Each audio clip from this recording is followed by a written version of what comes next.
नमस्कार दोस्तों। आज हम पंचायती राज व्यवस्था का एक महत्वपूर्ण टॉपिक आपके सामने लेकर प्रेजेंट है। आइए चलते हैं। टॉपिक है हमारा पंचायती राज व्यवस्था। पंचायती राज व्यवस्था, पंचायती जो राज व्यवस्था है, इसका शुभारंभ कब से हुआ, क्या इसका प्रोसेस रहा, इसके बारे में आज हम वर्णन करने जा रहे हैं।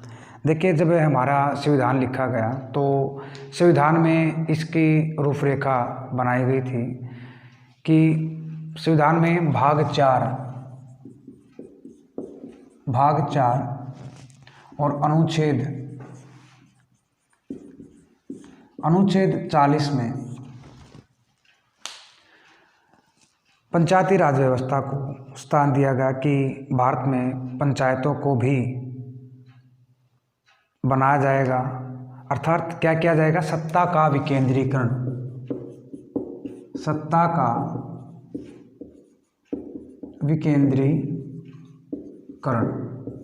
सत्ता का विकेंद्रीकरण किया जाएगा। विकेंद्रीकरण का मतलब, सत्ता का विकेंद्रीकरण का अर्थ होता है सत्ता को अर्थात शक्तियों को विभिन्न भागों में बांट देना। आप जैसे कि जानते हैं कि भारत में पहले 1959 से पहले सत्ता का जो शक्तियाँ थी वो राज्य सरकार और केंद्र सरकार के बीच शक्तियों का बंटवारा था। कितने भागों में था? एक तो था राज्य सरकार और दूसरा कौन सा था? केंद्र सरकार। सरकार का जो सत्ता का विकेंद्रीकरण था 1959 से पहले दो भागों में था, केंद्र सरकार और राज्य सरकार के मध्य। देखिए, जो केंद्र सरकार है उसके और राज्य सरकार है, अलग अलग कार्य क्षेत्र हैं जिनके ऊपर वे अपने कानून बनाती हैं। विभिन्न देशों में आपने देखा होगा कि किसी देश में केंद्र सरकार शक्तिशाली है, किसी देश में राज्य सरकारें शक्तिशाली हैं। तो अलग अलग देशों में इनकी अलग अलग व्यवस्था है। जैसे बेल्जियम का उदाहरण ले सकते हैं। वहाँ पर केंद्र सरकार पहले शक्तिशाली थी, लेकिन वहाँ पर जन सैलाब की बातों को मानना पड़ा और इस प्रकार से वहाँ पर सत्ता का विकेंद्रीकरण किया गया और राज्य सरकारों को भी शक्तियों का कुछ हिस्सा देना पड़ा। और राज्यों की शक्तिशाली की बात करें तो अमेरिका में जो राज्य हैं उनको पर्याप्त रूप से शक्तियाँ प्राप्त हैं। अब भारत की बात करते हैं तो भारत में सत्ता का विकेंद्रीकरण, जिस प्रकार से केंद्र सरकार को शक्तियाँ प्राप्त है, उसी प्रकार से राज्य सरकारों को भी समान रूप से शक्तियाँ प्राप्त हैं। देखिए, जो शक्तियों का बंटवारा है वो राज्य और केंद्रों के बीच एक अनुपात में किया गया है। देखिए, राज्य में जो कानून बनाने का जो अधिकार है, जो राज्य सूची के अंतर्गत आता है, वो है 61 विषयों के ऊपर। पहले 66 विषय होते थे, लेकिन इसमें से 5 विषय किसको दे दिए गए हैं? समवर्ती सूची को।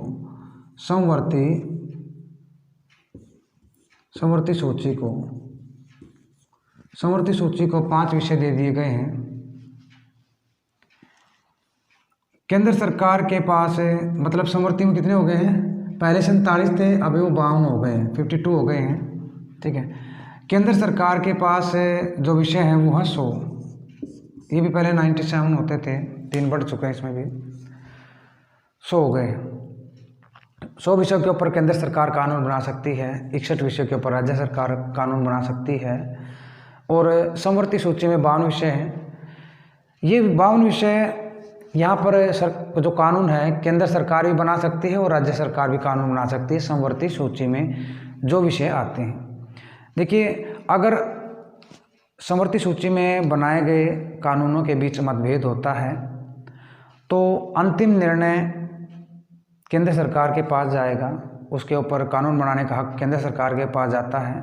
क्योंकि अगर इनके बीच झगड़ा हो जाता है तो सुप्रीम कोर्ट में बात जाती है, तो उस बीच केंद्र सरकार की बात को मान्य माना जाएगा। जो केंद्र सरकार ने जो कानून बनाया है वो सर्वमान्य होगा। ठीक है, तो ये था सत्ता का विकेंद्रीकरण। लेकिन सत्ता को विकेंद्रीकरण में 2 स्तर नहीं, एक तीसरा स्तर और तीसरा पाया और लाया गया, जिसे हम कहते हैं स्थानीय स्वशासन। स्थानीय स्वशासन तीसरा पाया है हमारा स्थानीय स्वशासन का। इसके अंदर शक्तियों को, इसके अंदर भी ये राज्य के अंतर्गत आता है। राज्यों ने अपनी शक्तियों, राज्य की जो शक्तियाँ इसके अंदर डाली गई। अब इसमें देखिए, इसको भी 3 सत्रों में बांटा गया है।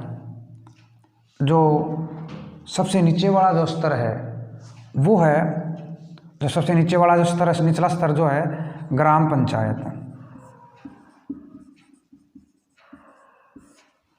सबसे निचला स्तर है ग्राम पंचायत का। दूसरा स्तर आता है ब्लॉक समिति, ब्लॉक समिति का।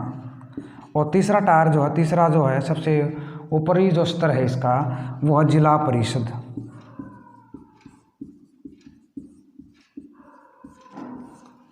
जिला परिषद से संबंधित है। तो इस प्रकार से शक्तियों का विकेंद्रीकरण किया गया है।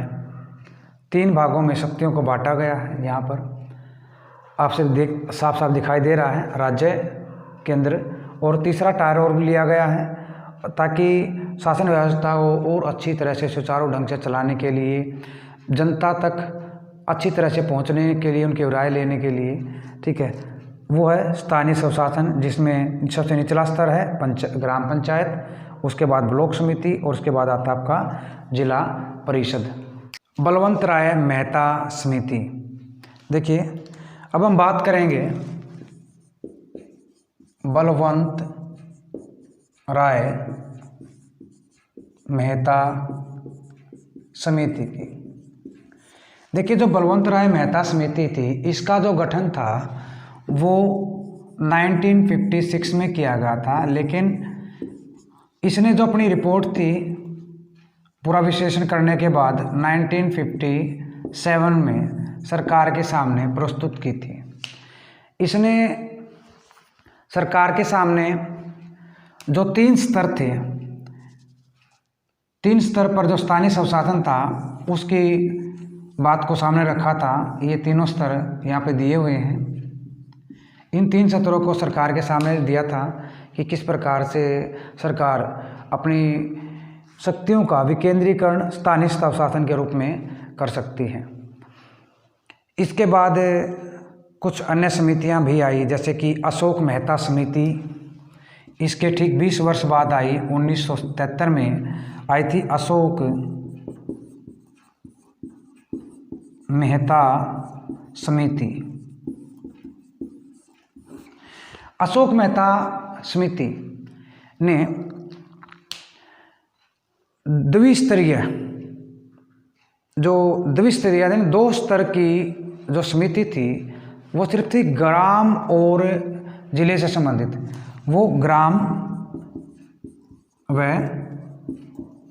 जिले से संबंधित 2 स्तर बनाए स्थानीय स्वशासन के, ठीक है। लेकिन ये भी सफल नहीं हो रही। पहली जो थी बलवंत राय मेहता समिति, जिसने अपनी रिपोर्ट पेश की थी, वो सफल इसलिए नहीं रही क्योंकि उसमें इनको ग्राम पंचायतें जो भी ये स्थानीय स्वशासन थी, इसके ऊपर विचार विमर्श तो चला, लेकिन यहाँ पर इनको संवैधानिक दर्जा नहीं दिया गया था। फिर एक समिति अलग से बनी दोबारा से 1977 में, अशोक मेहता समिति। उसने द्विस्तरीय जो समिति थी उसको बताया कि द्विस्तरीय 2 स्तरों के ऊपर स्थानीय स्वशासन का शक्तियों बंटवारा होना चाहिए, ग्राम और जिला स्तर पर। इसके बाद है 1986 के अंदर एक समिति और बनी। देखिए 1986 में एक समिति का निर्माण और किया गया, इसका नाम था ML सिंघवी समिति। ML सिंघवी समिति कब किया गया, गठन किया गया 1986 में। देखिए 1986 में ML सिंघवी जो समिति थी, इस समिति के अनुसार इसने भी बलवंत राय जो मेहता समिति ने जो प्रारूप तैयार किया था कि 3 स्तरों के ऊपर स्थानीय स्वशासन की व्यवस्था की थी, उसी आधार पर इसने इसकी जो बलवंत राय मेहता समिति थी उसी आधार पर बनाने की पेशकश पेश की, सहमति दी त्रिस्तरीय के ऊपर, और उसे संवैधानिक दर्जे की भी देने की भी क्या की गई यहाँ पर। अब पहली बार क्या की गई, अभी यहाँ पर संवैधानिक दर्जा देने की मांग की गई थी, ठीक है। उसके बाद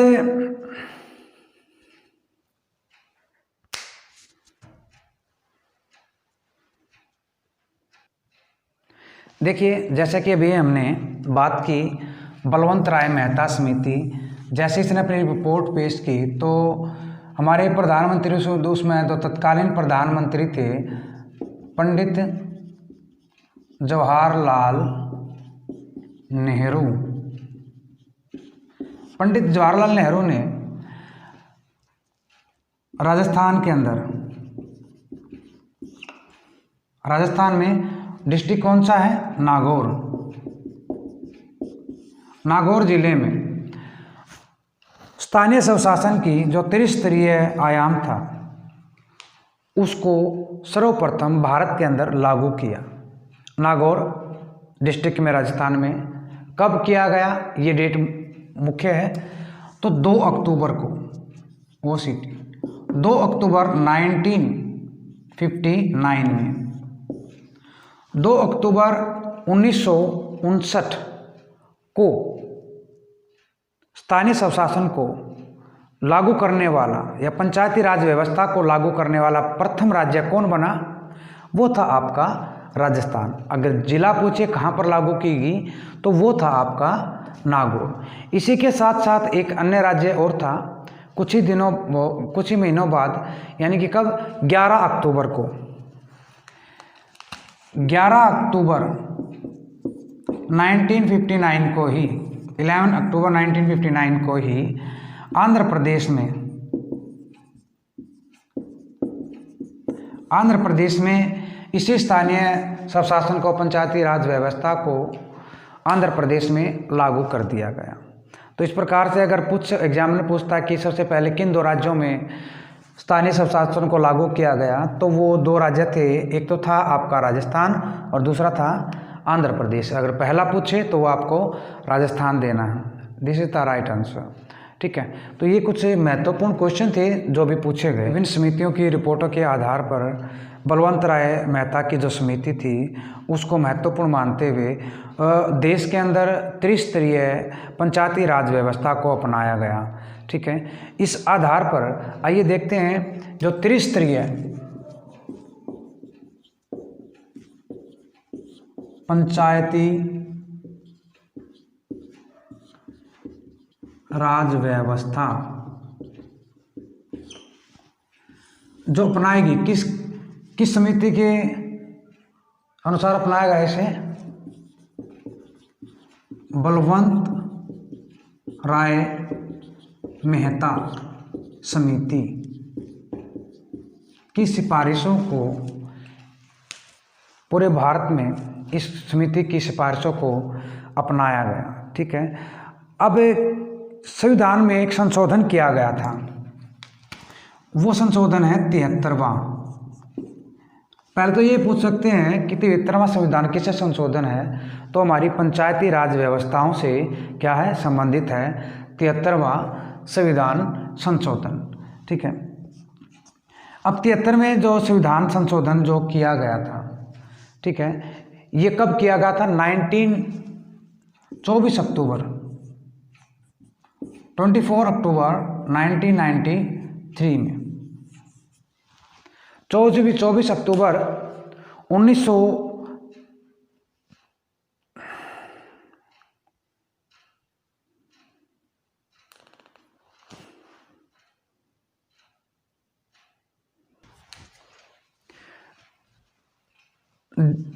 देखिए, जो 73वां संविधान संशोधन था, क्वेश्चन यहाँ से बनेगा, जो 73वां संविधान संशोधन कब पारित किया गया, संसद में कब आया? तो संसद में तो आया था 1992 में, लेकिन ये पारित कब हुआ? तो पारित हुआ था ये 24 अक्टूबर 1993 के अंदर। 1993 में जो स्थानीय स्वशासन था, पंचायती राज व्यवस्था जो थी, उसे लागू कर दिया गया था, मतलब उसको मान्यता दे दी गई थी। मान्यता दी गई थी, संविधान में एक संवैधानिक दर्जा दे दिया गया था 1993 में 24 अक्टूबर को। इसी कारण से हम 24 अक्टूबर को पंचायती राज दिवस के रूप में मनाते। क्या मनाते हैं? पंचायती दिवस। पंचायती दिवस, पंचायती दिवस के रूप में हम इसको मनाते हैं। अब इसे किस भाग में डाला गया? ये कौन से भाग में है? ये भाग 9 में है। ठीक है, पंचायती जो राज है वो भाग 9 में है।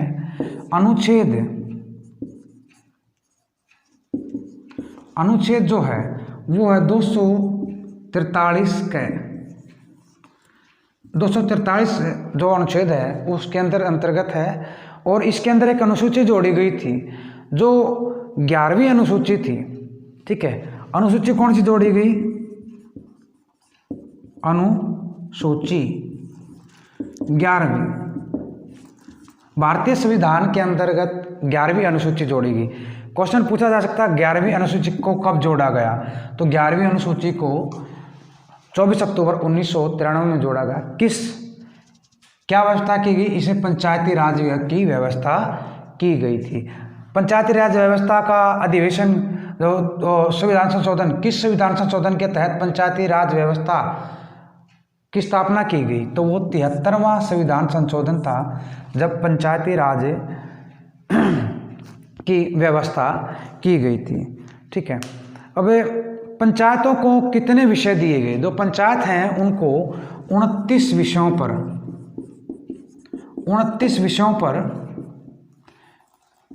कार्य करने की अनुमति दी गई। यानी कि 29 विषयों पर वो कानून बना सकते थे, काम कर सकते थे 29 विषयों पर। जैसे कि गाँव के अंदर आप देख सकते हैं कि बहुत सारे काम होते हैं, चाहे वो तालाब, एक प्रकार से आप गांव की सफाई करवानी हो, साफ सफाई करवानी हो, गलियां बनवानी हो, या ग्राम सभा के लिए एक चौपाल का निर्माण करवाना हो, या आप कह सकते हैं इसके साथ साथ और कई कार्य, जैसे कि गांव के अंदर पुस्तकालय खुलवाना है, प्राइमरी स्कूल खुलवाना है, प्राइमरी हेल्थ सेंटर खुलवाना है, गलियां बनवानी है, नालियां बनवानी है, उनकी सफाई करवानी है, लाइटें लगवानी है। ये सारे के सारे कार्य हैं किसके अंतर्गत आते हैं? सारे के सारे कार्य हमारी ग्राम पंचायतों के अंतर्गत आते हैं।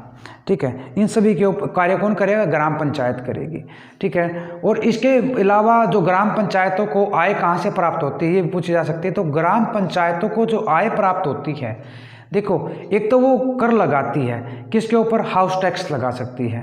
ठीक है, उसके अलावा गांव के पास कुछ शामलात भूमि होती है जिसको वो किसी को दे सकती है, पट्टे पर दे सकती है, तालाब को दे सकती है, इस प्रकार से। ठीक है, या कोई किसी प्रकार का मेले वगैरह का आयोजन का हो सकता है। ठीक है, वहाँ पर उसके ऊपर, दुकानों के ऊपर कर लगाए जा सकते हैं। वो अन्य प्रकार के और भी कई प्रकार के कर हैं जो लगाए जाते हैं, जिससे आय होती है। और तीसरा, इसके बाद नेक्स्ट जो हेडिंग है, इसमें हम बात करेंगे कि जो कर है, नेक्स्ट कर जो है, कर तो नहीं कहेंगे उसको हम, वो है सरकारी अनुदान।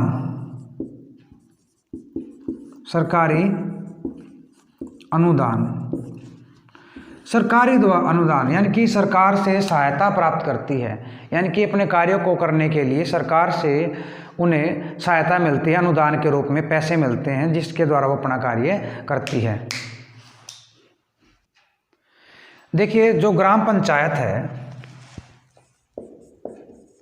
ग्राम पंचायत में आप सभी को पता है कि इनका मुखिया कौन होता है? सरपंच होता है। और सरपंच को इलेक्शन लड़ने के लिए कम से कम उसकी उम्र 21 वर्ष होनी चाहिए। सरपंच का इलेक्शन लड़ने के लिए उसकी उम्र कम से कम 21 वर्ष उसकी उम्र का होना बहुत ही आवश्यक है। ठीक है, इसके साथ साथ अन्य कई और बातें भी जो महत्वपूर्ण है जिन्हें याद रखना बहुत ज़रूरी है। देखिए यहाँ पर महिलाओं को 1/3 जो भाग है, यानी कि 33% कह सकते हैं आप इसको, महिलाओं के लिए सीटों का आरक्षण दिया गया है। और महिलाओं को लिए सीटों का आरक्षण देने वाला प्रथम राज्य है वो है बिहार, जिसने महिलाओं को 33% कोटा यानी कि आरक्षित सीटें प्रदान की महिलाओं को, वो राज्य कौन सा है? बिहार है। और ये आपसे भी जानते हैं कि पंचायत जो ग्राम पंचायतों का जो कार्यकाल होता है वो 5 वर्ष का होता है। 5 वर्ष के लिए ग्राम पंचायतें चुनी जाती हैं। दूसरी बात है यहाँ पर 5 वर्ष से पहले अगर ग्राम पंचायत भंग हो जाती है, अगर 5 वर्ष से पहले ग्राम पंचायत भंग हो जाती है तो उसका चुनाव 6 महीने के अंदर करवाना जरूरी होता है। लेकिन इसके लिए भी कंडीशन है, यदि कोई पंचायत 4 साल पूरे होने पर, 4 साल 8 महीने या 4 साल 6 महीने होने पर भंग होती है तो वहाँ पर ये कंडीशन लागू नहीं होती है, तो वहाँ पर चुनाव करवाने ज़रूरी नहीं होते हैं। ठीक है, उसको चुनाव करवाने ज़रूरी इस सिचुएशन में आवश्यकता नहीं है। ठीक है, वो पूरा समय होने पर सिस्टम से जब सभी और ग्राम पंचायत के चुनाव होंगे उन्हीं के साथ चुनाव करवाए जा सकते हैं।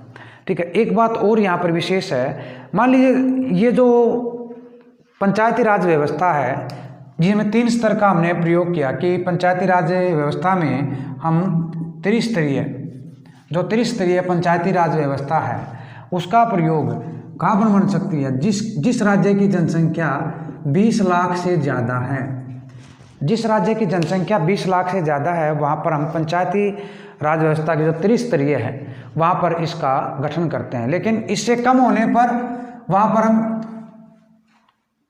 जो दो स्तरीय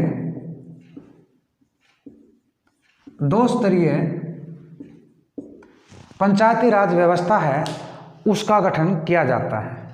ठीक है, तो भारत में कई राज्य हैं जहाँ पर इस प्रकार के, जैसे कि आप पूर्वोत्तर राज्यों में चले जाएंगे तो वहाँ पर जैसे कि नागालैंड है, तो नागालैंड राज्य में भी इसी प्रकार की व्यवस्था है। तो वहाँ पर एक प्रकार से आप कह सकते हैं 20 लाख से वहाँ की जनसंख्या कम है, जिस प्रकार से वहाँ पर त्रिस्तरीय जो पंचायती राज व्यवस्था वहाँ पर लागू नहीं है। ठीक है,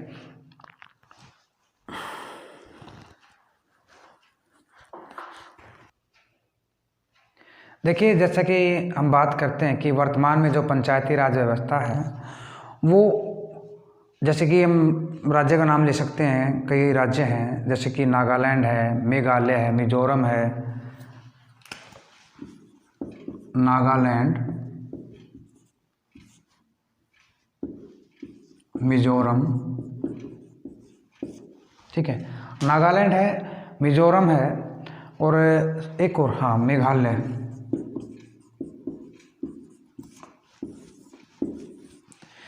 इन 3 राज्यों को छोड़कर अन्य सभी राज्यों में जो हमारी पंचायती राज की व्यवस्था, जो त्रिस्तरीय पंचायती राज व्यवस्था है, उन सभी राज्यों में स्थापित है।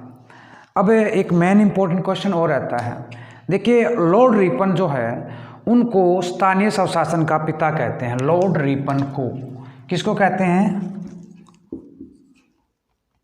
Lord Ripon. इनको क्या कहा जाता है? स्थानीय स्वशासन का पिता। स्वशासन का पिता। इन्हें स्थानीय स्वशासन का पिता कहा जाता है, लॉर्ड रिपन को। क्यों कहा जाता है? क्योंकि लॉर्ड रिपन ने 1882 में संकल्प स्थानीय स्वशासन के लिए मैग्ना कार्टा कहा जाता है। देखिए, लॉर्ड रिपन का जो 1882 का लॉर्ड रिपन का 1882 का जो संकल्प स्थानीय स्वशासन है, उसके लिए इनको काटना पड़ेगा, दोबारा बनाऊंगा और स्टॉप कर। देखिए, 73वें संविधान संशोधन के बाद पंचायती राज अधिनियम को लागू करने वाला भारत का जो पहला राज्य बना, वो बना था कर्नाटक। क्या बना था? कर्नाटक। क्या कहा? ध्यान से सुनिए। 73वें संविधान संशोधन के बाद, यानी कि 24 अक्टूबर 1993 के बाद जो त्रिस्तरीय पंचायती राज व्यवस्था है, इसको लागू करने वाला जो प्रथम राज्य बना था, वो कर्नाटक बना था। ये भी बहुत ही महत्वपूर्ण क्वेश्चन है। जैसे कि आप जानते हैं कि ग्राम पंचायत, जिसके बारे में मैंने अभी बताया था कि ग्राम पंचायत का एक मुखिया होता है, उसकी उम्र 21 वर्ष चाहिए पंचायत का इलेक्शन, वो जो सरपंच का इलेक्शन लड़ने के लिए। इसके साथ साथ दूसरा जो पॉइंट यहाँ पर ये बनता है कि इसके साथ साथ कुछ पंच भी होते हैं, उनकी संख्या कितनी हो सकती है? यहाँ से भी इम्पोर्टेंट है कि कितनी हो सकती है। तो उनकी संख्या 6 से 20 तक, उनकी संख्या उस क्षेत्र के रहने वाले निवासी जो हैं, गांव के जो लोग हैं, उनके आधार पर 6 से 20 तक हो सकते हैं। यानी कि जनसंख्या के आधार पर उनकी संख्या हो सकती है। ठीक है, 6 से 20 तक। ठीक है, अब एक वेरी इंपॉर्टेंट क्वेश्चन और भी बनता है कि ग्राम सभा की बैठकें कितनी होती हैं? ग्राम सभा की जो बैठकें हैं, ठीक है, ग्राम सभा, ठीक है, ग्राम सभा। देखिए, यहाँ पर भी वेरी इंपॉर्टेंट क्वेश्चन है कि ग्राम सभा का सदस्य होने के लिए क्या जरूरी है? पहली बात कि वो गांव का सदस्य हो, कम से कम 1 वर्ष से वह उस गांव में रह रहा हो। दूसरी बात, उसकी उम्र 18 वर्ष हो, इससे कम ना हो। ठीक है, वो ग्राम सभा का सदस्य बन सकता है। अब जो ग्राम सभा का सदस्य है, यानी कि सभी जिनकी उम्र गांव के अंदर जितने व्यक्ति हैं, 18 वर्ष जिसकी आयु है, वो ग्राम सभा का सदस्य हो सकता है।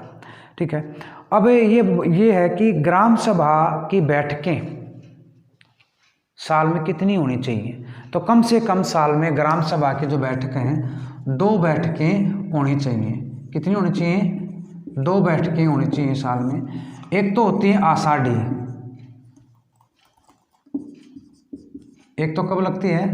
आषाढ़ी में, और दूसरी होती है सावनी। ये क्यों ली गई?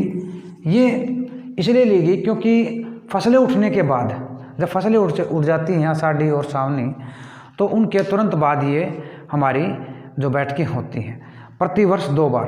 पहली कब लगती है? 13 अप्रैल को। आषाढ़ी जो है 13 अप्रैल को। आषाढ़ी कब लगेगी? 13 अप्रैल को। और जो दूसरी है वो 2 अक्टूबर। ठीक है ना, 2 अक्टूबर को। आप जानते हैं कि 2 अक्टूबर को क्या हुआ था? अभी हमने क्वेश्चन भी किया था, 2 अक्टूबर से संबंधित था वो क्वेश्चन। ठीक है, 2 अक्टूबर को ही नागौर डिस्ट्रिक्ट में पंडित जवाहरलाल नेहरू ने वहाँ पर क्या किया? त्रिस्तरीय जो पंचायती राज व्यवस्था थी 1959 को वहाँ पर लागू की थी। तो हरियाणा में 13 अप्रैल को आषाढ़ी में क्या की जाती है? पहली बैठक। दूसरी बैठक सावनी 2 अक्टूबर को की जाती है। ठीक है, वेरी इंपॉर्टेंट क्वेश्चन है। देखिए, ग्राम सभा के अधिवेशन के लिए कम से कम गण पूर्ति के लिए 1/10 गण पूर्ति के लिए, यानी कि सभा कार्यवाही को शुरू करने के लिए, सभा को बुलाने के, सभा को सुचारू रूप चलाने के लिए 1/10 सदस्यों का होना, 10 सदस्यों का होना ज़रूरी होता है। किसी भी बात के ऊपर चर्चा करने के लिए तो 10 सदस्य होने ज़रूर चाहिए। ठीक है। अब जो सरपंच है या उससे संबंधित जो कार्य हैं उनको निरस्त करने के लिए, सरपंच को अपने पद से हटाने के लिए कम से कम 1/5 सदस्य मिलकर, यानी कि 1/5 सदस्य मिलकर ग्राम सभा के अधिवेशन को 1/5 सदस्य मिलकर ग्राम सभा के अधिवेशन को बुला सकते हैं। कितने सदस्य मिला सकते हैं ग्राम सभा के? 1/5 सदस्य। ग्राम सभा के जो 1/5 सदस्य हैं वो ग्राम सभा का अधिवेशन को बुला सकते हैं। ठीक है। इसके बाद हम बात करेंगे पंचायत समिति की।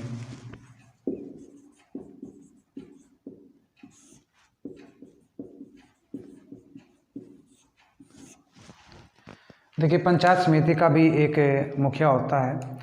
विकासखंड या डेवलपमेंट ब्लॉक में एक पंचायत समिति का गठन किया जाता है। ठीक है। कोई भी विकासखंड है उसमें हम एक पंचायत समिति का गठन करते हैं। ठीक है। तो हरियाणा पंचायती राज अधिनियम 1994 के अनुसार हरियाणा में पंचायती समिति के सदस्यों की जो संख्या है वो 10 से 30 कितनी की गई है? 10 से 30 उनकी संख्या को रखा गया। किसकी संख्या को? पंचायती राज के सदस्यों की संख्या को 10 से 30 रखा गया है। ठीक है। जिस पंचायत समिति की संख्या अर्थात जनसंख्या जो है वो 40,000 है, 40,000 है, तो 40,000 में प्रत्येक 4,000 के ऊपर एक सदस्य बनेगा।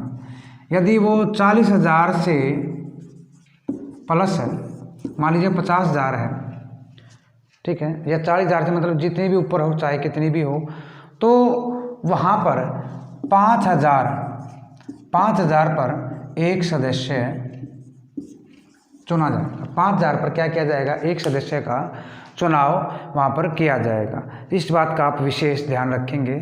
ठीक है। अब यहाँ पर इसके कार्य क्या? पंचायत समिति के कार्य हैं जो ग्राम पंचायत के बजट है या ग्राम पंचायत के द्वारा जो कार्य किए जा रहे हैं उनके ऊपर निगरानी रखना। ठीक है। पंचायत समिति के अध्यक्ष व उपाध्यक्ष को, इसके एक अध्यक्ष और उपाध्यक्ष होता है।